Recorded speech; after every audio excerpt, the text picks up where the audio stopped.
Hey there, Kat here again. And now we're going to talk about the parts of the bow. The very first part I want to tell you about is a part I don't want you to touch. It is this part here, the horsehair. Yeah, that's right, it's actually hair from a horse. And if we get our fingers on it or any part of our skin, it just gets really, what's the word, kind of slippery, and it won't make any sound when we want to use it on the violin, so never touch it with your hands. So that's the first part, the horsehair. The next part I want to tell you about is this. This is called the stick. Pretty self-explanatory. It's the stick. This part of the bow is called the tip, this really pointy end. And if we look down at this other end, this part is called the frog. It looks nothing like a frog, but that's what it's called. And then we also have the silver part and a leathery part.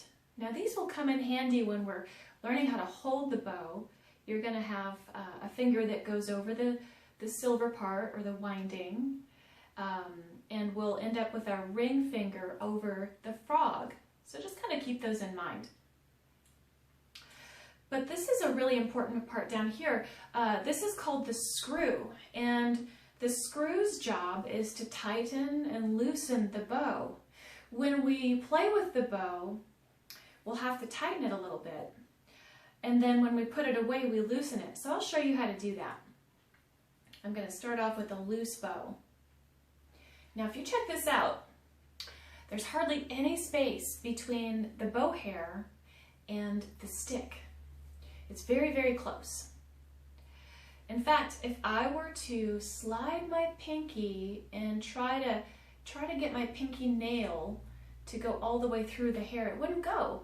It's too close. So what I do is I hold this bow in my left hand and I turn it righty-tighty until I see that the hair is pulled about enough to slide my pinky through.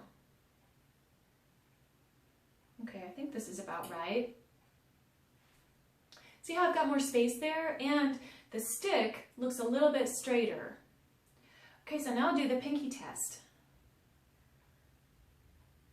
Hey, I can do it. So I slid my pinky all the way through. Now you might be like, Miss Kat, you just said we are not supposed to touch the horsehair. Here's the thing though. I just barely touched it with my nail, not with my actual pinky. So this is not breaking the rules. This is a good way to test if your bow is tight enough. So I could play with this bow now. And now I want to loosen it to show you how to put it away. When I loosen my bow, I do the exact same thing. I hold it in my left hand, pointing down, and now I turn it lefty-loosey until the hair is just about touching the stick. There, I think I've got it.